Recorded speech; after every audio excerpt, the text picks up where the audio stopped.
Чем навредит отвар гвоздики?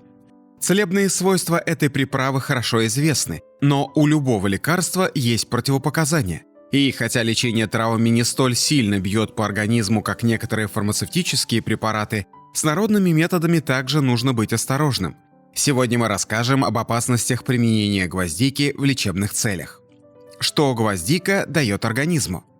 Это растение способно убивать бактерии, обезболивать и снимать воспаление в желудке, дыхательных путях, а также заживлять раны кожных покровов.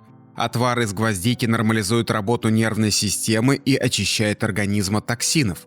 Гвоздика нормализует менструальный цикл и улучшает работу репродуктивной системы у женщин. Показательная история женщины, страдавшей от боли во время менструаций. Употребление отвара из гвоздики решило эту мучительную проблему. Состав этой приправы позволяет применять ее даже в комплексном лечении туберкулеза. Может ли гвоздика навредить?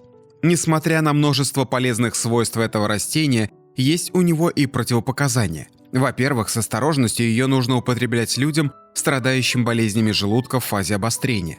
Это связано со способностью пряности раздражать слизистую желудка. Во-вторых, поскольку гвоздика разжижает кровь, нужно быть осторожным, если у вас плохая свертываемость крови или вы принимаете лекарства для ее разжижения. В-третьих, не стоит сочетать эту приправу с препаратами для снижения уровня глюкозы в крови. И, наконец, несмотря на пользу для женского здоровья, при беременности откажитесь от гвоздики, чтобы не повышать риск выкидыша.